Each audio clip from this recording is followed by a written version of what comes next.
Hello dear friends, welcome back to our channel GK Prince Academy. मैं राकेश कुमार आप सभी का स्वागत करता हूं। तो हम लोग इस सीरीज के माध्यम से रेलवे एनटीपीसी और ग्रुप डी के परीक्षा में आए हुए पिछले वर्ष के क्वेश्चन का डिस्कशन कर रहे थे।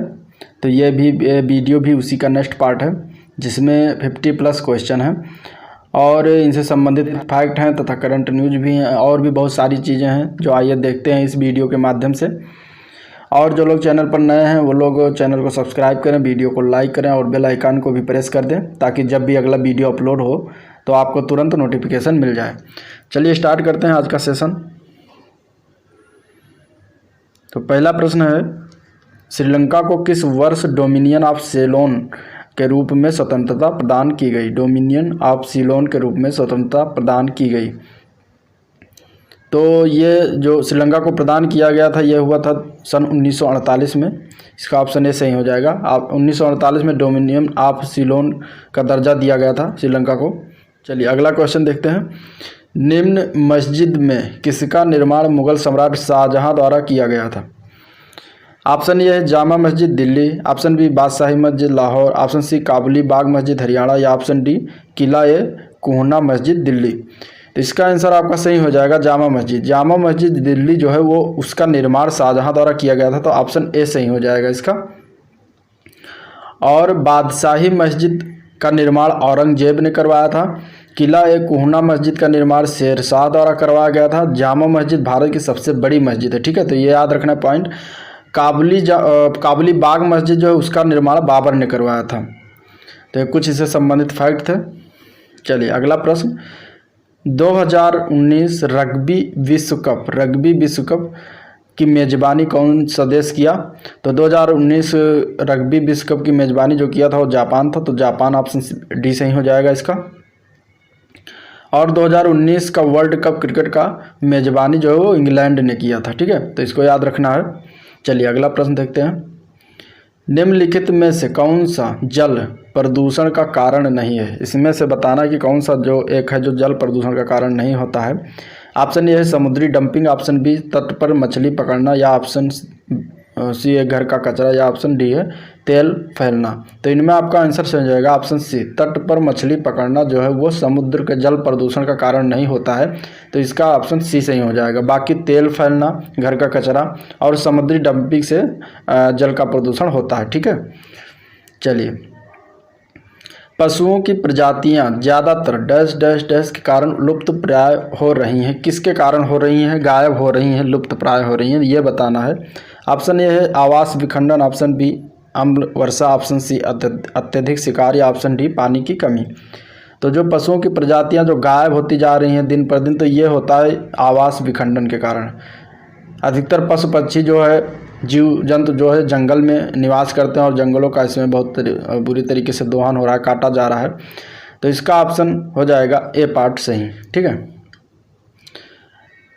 अगला क्वेश्चन आया था, निम्न में से कौन सा सत्य है? ये क्वेश्चन था कि कौन सा सत्य है इनमें में से। ऑप्शन ये है रेटिना पर बनने वाला प्रतिबिंब उल्टा होता है, ऑप्शन बी है रेटिना पर बनने वाला प्रतिबिंब मूल छवि से दुगना होता है, ऑप्शन सी है रेटिना पर बनने वाला प्रतिबिंब आकार वस्तु के समान होता है, या ऑप्शन डी है रेटिना पर निर्मित प्रतिबिंब ऊर्ध्व होता है, ऊर्ध्व माने लंबवत।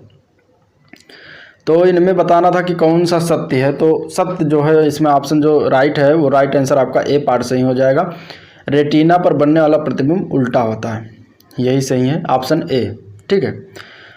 चलिए अगला प्रश्न है, आधुनिक प्रिंटर की गति को मापने के लिए निम्न में से कौन सी इकाई का प्रयोग किया जाता है? क्वेश्चन है।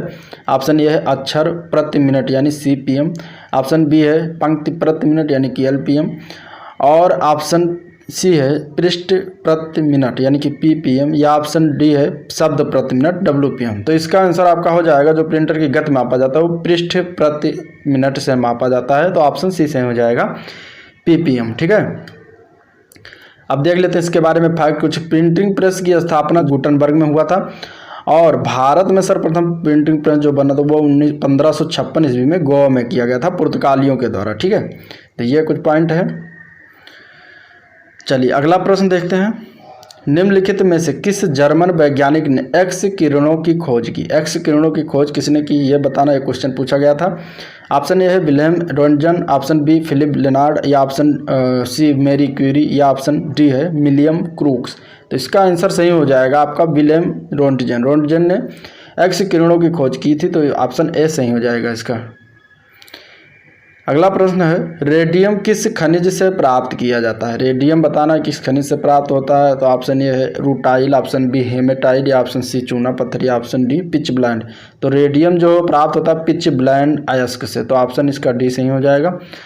और यूरेनियम के अयस्क का नाम होता है कार्नेहाइट और पी ब्लेंड। तो ये भी याद रखना, ये भी पूछ लेते हैं क्वेश्चन में, ठीक है।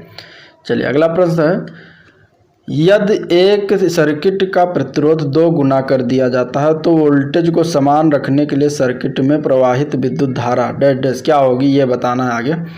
ऑप्शन ए है आधी बढ़ जाएगी, ऑप्शन बी आधी घट जाएगी, ऑप्शन सी स्थिर रहेगी, ऑप्शन डी शून्य हो जाएगी। तो इसका आंसर आपका हो जाएगा बी पार्ट, आधी घट जाएगी। आधी घट जाएगी क्योंकि बी बराबर आई आर होता है।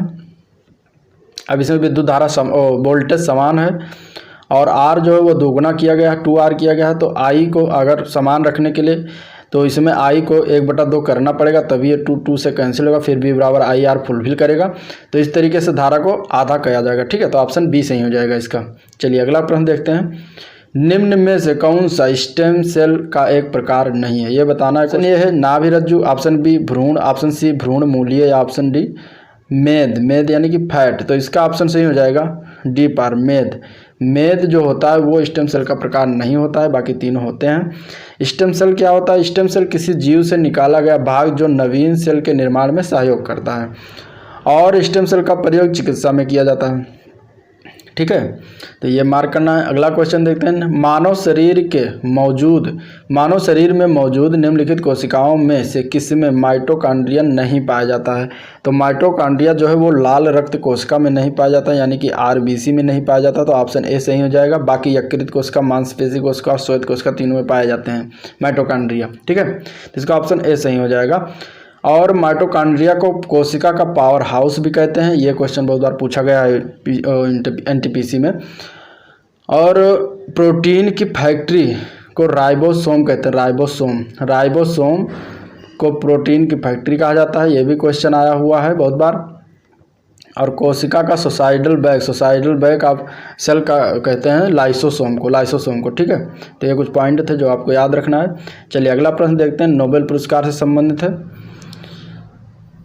2020 का नोबेल पुरस्कार शांति का किसे दिया गया था? यह 2016 में जब पूछा गया था, तो इसमें 2016 का नोबेल पुरस्कार शांति का पूछा गया था। तो इससे इस तरीके से मैंने इसको करंट अफेयर से जोड़ा है कि इस बार 2020 में क्वेश्चन हो रहा है पेपर, तो उसमें 2020 का नोबेल पुरस्कार पूछा गया। तो इसका इस बार शांति का पुरस्कार किसे दिया गया? तो वो दिया गया है वर्ल्ड फूड प्रोग्राम यानी कि WFP को दिया गया है। ऑप्शन इसका बी सही हो जाएगा, ठीक है। अब और इससे रिलेटेड फैक्ट देख लेते हैं। WFP यानी कि वर्ल्ड फूड प्रोग्राम का हेडक्वार्टर जो है वो रोम है, इटली के रोम शहर में है, और ये फाउंडेड हुआ था 1961 में, ठीक है।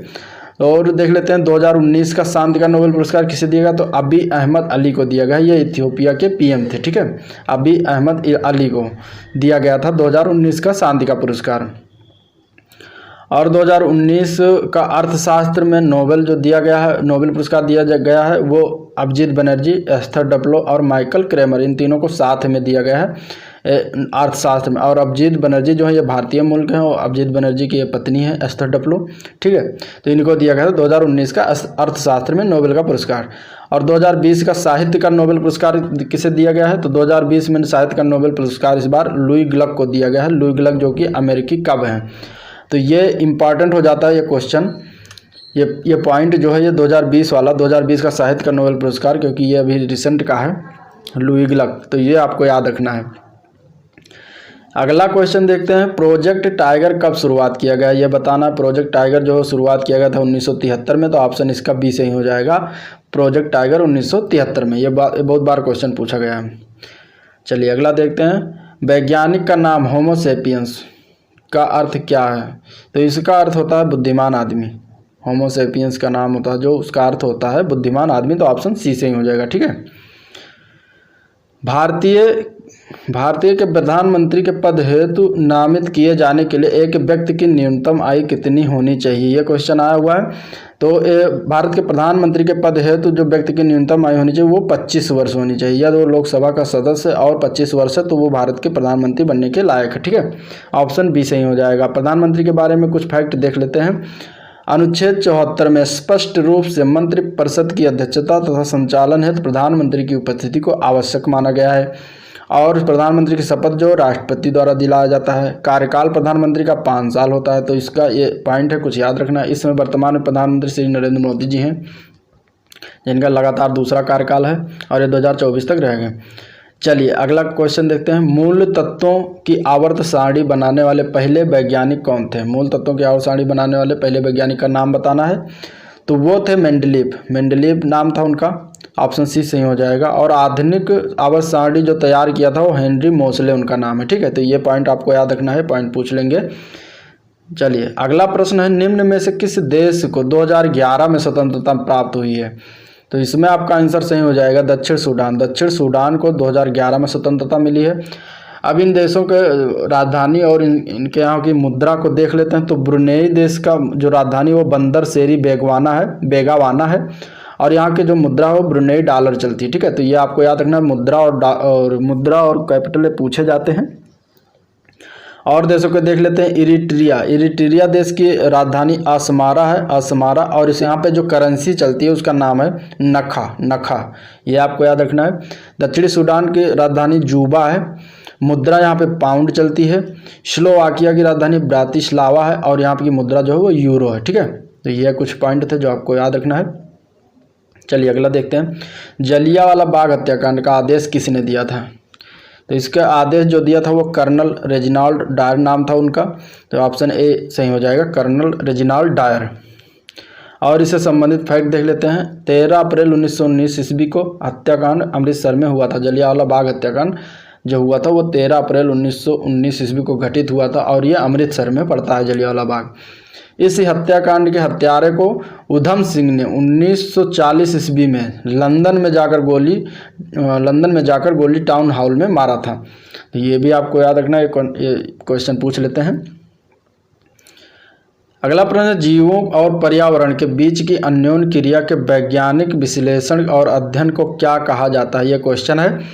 इनमें आपका ऑप्शन है पारिस्थितिकी इकोलॉजी, बी सूक्ष्म जीव विज्ञान माइक्रोबायोलॉजी, सी है कीट विज्ञान इंटोमोलॉजी और डी है पक्षी विज्ञान यानी कि ऑर्निथोलॉजी। ठीक है, तो इसमें आपका आंसर सही हो जाएगा पारिस्थितिकी इकोलॉजी, ऑप्शन ए सही हो जाएगा।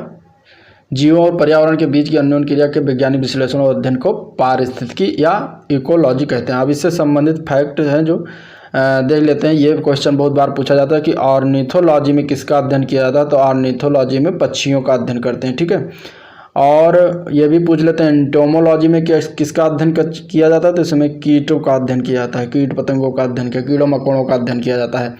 ठीक है, तो ये आपको याद रखना है कुछ पॉइंट। चलिए अगला प्रश्न देखते हैं। होमो सेपियंस के रूप में वर्गीकृत किए जाने वाले प्रारंभिक होमिनाइड्स डैश डैश डैश थे। कौन थे होमो सेपियंस के रूप में वर्गीकृत किए गए थे? जो प्रारंभिक होमिनाइड कौन थे ये बताना है। तो प्रारंभिक होमिनाइड जो थे उनको कहते हैं क्रो-मैग्नन जो थे वो प्रारंभिक होमिनाइड थे। तो ऑप्शन बी सही हो जाएगा। ठीक है, और होमो सेपियंस जो है वो आधुनिक मानव हैं। इस समय जो मानव हैं उनको होमो सेपियंस कहा जाता है। प्रोकांसल जो है वो बिना पूंछ वाले बंदर को कहा जाता था। तो ये आपको कुछ पॉइंट मार्क करना है। चलिए अगला प्रश्न देखते हैं। टेनिस में हार्ड कोर्ट वह कोर्ट होता है जिसकी सतह डैश डैश डैश से बनी होती है। उसकी सतह किससे बनी होती है जिसको हार्ड कोर्ट कहते हैं टेनिस का? तो वो जो सतह बनी होती है वो कंक्रीट की बनी होती है। कंक्रीट जो बने होती है उसको हार्ड कोर्ट कहा जाता है। तो ऑप्शन ए सही हो जाएगा। ठीक है, भारत के राष्ट्रगान के रचयिता कौन है? ये क्वेश्चन पूछा गया। तो भारत के राष्ट्रगान के रचयिता जो है वो रविंद्रनाथ टैगोर जी हैं। तो ऑप्शन ए सही हो जाएगा, रविंद्रनाथ टैगोर। और राष्ट्रगीत के रचयिता जो है वो बंकिम चंद्र चटर्जी हैं। तो ऑप्शन इसको आपको मार्क करना है। अगला प्रश्न, निम्न जीवों में से कौन सा जीव मुकुलन यानी बंडिंग द्वारा प्रजनन नहीं करता है? तो मुकुलन यानी बंडिंग द्वारा जो प्रजनन नहीं करता वो होता है एनिलिडो। एनिलिडो ग्रुप के जितने भी जीव होते हैं वो मुकुलन द्वारा प्रजनन नहीं करते, तो ऑप्शन इसका डी सही हो जाएगा। एनिलीडा का प्रजनन मुख्यतः काइटिन के बने सीटी द्वारा होता है, ठीक है। तो ये आपको याद है, एनिलीडा का प्रजनन जो होता है वो काइटिन के बने सीटी द्वारा होता है। और एनिलीडा संघ में केंचुआ, जोंक, नेरिस आदि इस संघ के प्राणी आते हैं। स्पंज जो है वो पोरीफेरा संघ का प्राणी है, पोरीफेरा संघ का प्राणी स्पंज है। मूंगा और आर्डा सिल्ट्रेटा कुल का प्राणी है, ठीक है। तो ये कुछ पॉइंट थे जिसको आपको मार्क करना है। चलिए अगला क्वेश्चन देखते हैं।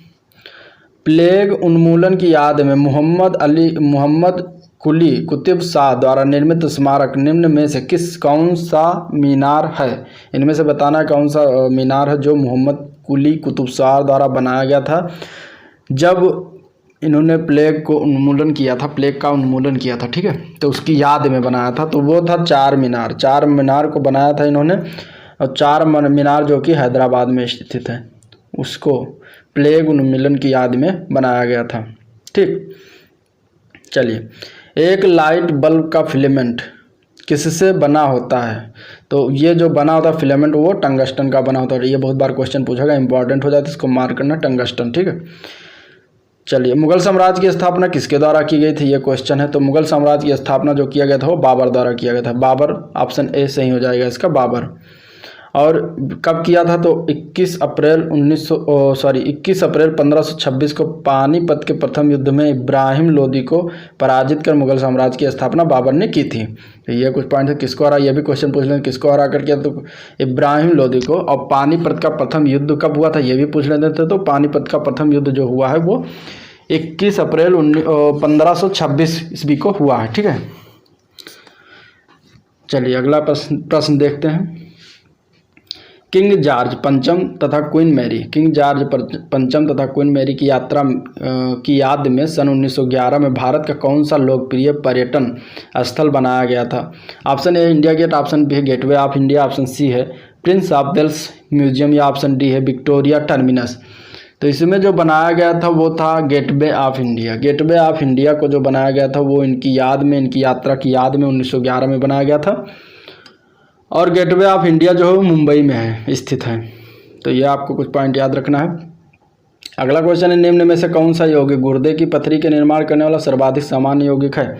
गुर्दे की पथरी, गुर्दे में जो पथरी बनती है किडनी में, वो किस यौगिक का बनता है वो आपको बताना। उसका नाम क्या है? तो वो होता है कैल्शियम ऑक्जेलेट। कैल्शियम ऑक्जेलेट का बना होता है। इसका ऑप्शन ए सही हो जाएगा, कैल्शियम ऑक्जेलेट। अगला प्रश्न है, C12H22O11 के रूप में भी जाना जाता है। किस रूप में जाना जाता है? तो C12H22O11 को चीनी कहते हैं, शर्करा होता है, चीनी भी से कहा जाता है। तो ऑप्शन इसका सी सही हो जाएगा, चीनी। मांच किस राज्य का लोक नृत्य है? ये बताना। मांच जो है वो लोक नृत्य है, ये किस राज्य का है? तो मांच जो है वो मध्य प्रदेश राज्य का लोक नृत्य होता है। तो इसका ऑप्शन डी सही हो जाएगा। लोक नृत्य से संबंधित मैंने प्रीवियस वीडियो में पूरे डिटेल में कराया, तो आप जाकर वहाँ पे देख सकते हैं। चलिए अगला प्रश्न देखते हैं। 1902 में पहली बार बड़े पैमाने पर विद्युतीय एयर कंडीशनिंग का आविष्कार और इसका प्रयोग किसके द्वारा किया गया था? यह क्वेश्चन है कि एयर कंडीशनर का आविष्कार किसने किया था? जिसका ऑप्शन आपका सही हो जाएगा, विलिस कैरियर। विलिस कैरियर वैज्ञानिक थे जिन्होंने एयर कंडीशनर का इस्तेमाल किया था और पहली बार फर्स्ट टाइम और आविष्कार भी किया था। तो इनका ऑप्शन ए सही हो जाएगा, विलिस कैरियर। निम्न में से कौन सा असत्य है? ये बताना, असत्य कौन सा यानी गलत कौन सा है? ध्वनि तरंगे डैश डैश डैश तरंगे हैं। कौन सी तरंगे हैं? ध्वनि तरंगे दाब तरंगे हैं, ध्वनि तरंगे अनुदैर्घ्य तरंगे, या फिर ध्वनि तरंगे विद्युत चुंबकीय तरंगे हैं, या फिर ध्वनि तरंगे यांत्रिक तरंगे। तो इनमें से गलत कौन है? तो ध्वनि तरंगे जो होती हैं वो विद्युत चुंबकीय तरंगे नहीं होती हैं। तो यही ऑप्शन सी इसका सही हो जाएगा, यही ठीक है, यही गलत हो जाएगा। अगला क्वेश्चन है, 1981 में इसरो द्वारा प्रक्षेपित भारत के पहले जियो स्टेशनरी उपग्रह का क्या नाम है? तो 1981 में जो प्रक्षेपित किया गया था इसरो द्वारा, तो उसका नाम था एप्पल नाम था उस उपग्रह का। तो ऑप्शन बी सही हो जाएगा। अब इसरो से संबंधित मैंने बहुत बार पिछले वीडियो में कराया है कि इसकी स्थापना कब होती है, इसके प्रथम जनक कौन थे, इसके जो इसमें वर्तमान चेयरमैन कौन है। तो आप जाकर उस वीडियो को देख सकते हैं, बहुत इंपॉर्टेंट इसरो है। इसरो से बहुत सारे क्वेश्चन बनते हैं, ठीक है। चलो अगला देखते हैं, किस देश ने ऑर्थोडॉक्स क्रिश्चियनिटी को रूस के धार्मिक धर्म के रूप में, आधिकारिक धर्म के रूप में मनाया? इसका आंसर सही हो जाएगा आपका Vladimir the great. Vladimir the great ने फर्स्ट टाइम मनाया था, तो ऑप्शन ए सही हो जाएगा इसका, व्लादिमीर द ग्रेट। ठीक है। निम्न में से कौन सा एक वर्ड प्रोसेसर का उदाहरण नहीं है इनमें से? तो वर्ड प्रोसेसर का जो उदाहरण है वो होता है माइक्रोसॉफ्ट एक्सेल। माइक्रोसॉफ्ट एक्सेल जो है वो वर्ड प्रोसेसर का उदाहरण है। बाकी Google Docs, Microsoft Word and IBM Lotus Symphony, ये तीनों के तीनों वर्ड प्रोसेसर के उदाहरण है। और माइक्रोसॉफ्ट कंपनी जो है वो USA का यानी कि अमेरिका की है, और यहाँ इसके संस्थापक जो हैं वो बिल गेट्स हैं। ठीक है। चलिए अगला प्रश्न देखते हैं। बैडमिंटन का जाल केंद्र कितना ऊंचा होता है? जाल केंद्र में कितना ऊंचा होता है ये बताना। बैडमिंटन का जाल केंद्र में कितना ऊंचा होता है? तो ये जो होता है वो 5 फुट का होता है। ऑप्शन ए इसका सही हो जाएगा, 5 फुट। अगला प्रश्न देखते हैं। एशिया का सबसे पुराना तेल उत्पादक क्षेत्र कहाँ पर स्थित है? ये क्वेश्चन है कि एशिया का सबसे पुराना तेल उत्पादक क्षेत्र कहाँ पर है? तो option A Gujarat, option B Assam, option C Arunachal Pradesh या ऑप्शन डी नागालैंड। तो इसका आंसर आपका सही हो जाएगा असम। असम में है सबसे पुराना तेल उत्पादक क्षेत्र, तो ऑप्शन बी सही हो जाएगा। असम के डिगबोई में सर्वप्रथम 1904 ईस्वी में तेल निकाला गया था। ये भी आपको याद रखना, कहाँ पे निकाला गया था? डिगबोई में। क्वेश्चन बहुत बार पूछा गया है। एक नवजात शिशु के शरीर में कितनी हड्डियां पाई जाती हैं? तो एक नवजात शिशु के शरीर में 300 हड्डियां प्लस होती हैं, तो ऑप्शन इसका ये सही हो जाएगा। और वयस्क शरीर में 206 हड्डियां होती हैं। और फीमर सबसे बड़ी हड्डी है मानव शरीर की, ठीक है, जो कि जांघ की हड्डी होती है। और सबसे छोटी हड्डी जो होती है वो कान की हड्डी होती है, उसको कहते हैं स्टेपीज। स्टेपीज जो है वो कान की हड्डी होती है, सब मानव शरीर की सबसे छोटी हड्डी।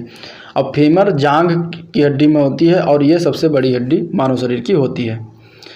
चलिए अगला प्रश्न देखते हैं। भारतीय संविधान के अनुच्छेद 21A में निम्नलिखित में से किस अधिनियम का उल्लेख किया गया है? तो अनुच्छेद 21A में जो उल्लेख किया गया वो होता है शिक्षा का अधिकार। शिक्षा का अधिकार अधिनियम जो है अनुच्छेद 21 में है, तो ऑप्शन ए इसका सही हो जाएगा। अब इससे संबंधित कुछ फैक्ट देख लेते हैं। सूचना का अधिकार जो है वो अनुच्छेद 19(1) में है, सूचना का अधिकार। धार्मिक स्वतंत्रता का अधिकार अनुच्छेद 4 अनुच्छेद में है, अनुच्छेद 25, अनुच्छेद 26, अनुच्छेद 27 एंड अनुच्छेद 28। तो ये आपको याद रखना है। अस्पृश्यता का अंत जो है, अस्पृश्यता बहुत बार क्वेश्चन पूछा गया। अस्पृश्यता का अंत जो है ये किस अनुच्छेद में? तो अनुच्छेद 17 में है। ठीक है। और मौलिक अधिकार टोटल कितने हैं? 12 से 35। 12 अनुच्छेद 12 से लेकर अनुच्छेद 35 तक है। ठीक है। और मौलिक अधिकार जो लिया गया है वो USA के संविधान से लिया गया है। तो ये आपको कुछ पॉइंट इससे संबंधित याद रखना है। चलिए अगला क्वेश्चन देखते हैं। निम्न में से किस रंगीन प्रकाश की आवृत्ति सबसे सबसे कम होती है? सबसे कम बताना है कि इनमें से किस प्रकाश की आवृत्ति सबसे कम होती है। तो सबसे कम आवृत्ति जो होती है वो लाल रंग की होती है।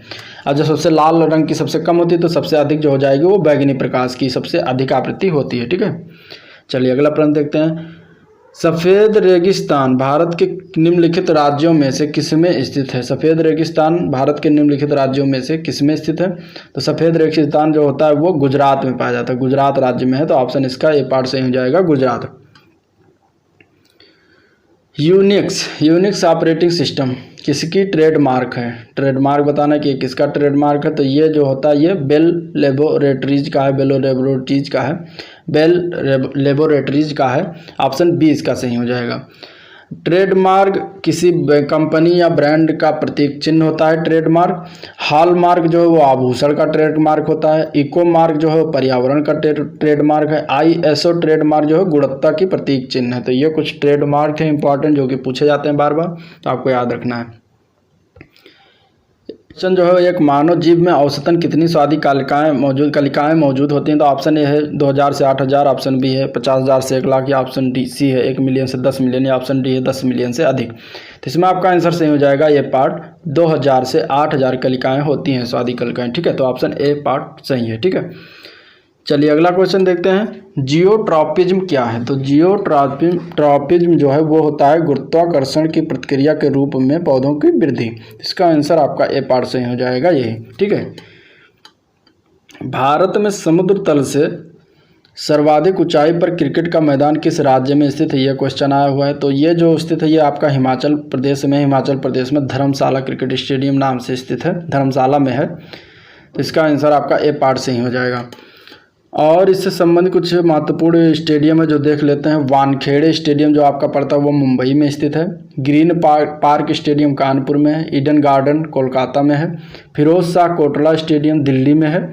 चिन्ना स्वामी स्टेडियम चेन्नई में है। सारे फेमस और इम्पोर्टेंट स्टेडियम थे। 1337 से 1453 तक 100 वर्षों से भी अधिक समय तक किनके बीच युद्ध चलता रहा था, तो ये बताना है आपका क्वेश्चन जो है। तो 1337 से लेकर 1453 ईस्वी तक जो युद्ध चला था वो था इंग्लैंड और फ्रांस के बीच। तो इसका ऑप्शन जो सही हो जाएगा वो इंग्लैंड और फ्रांस हो जाएगा। ऑप्शन डी सही हो जाएगा। ठीक है।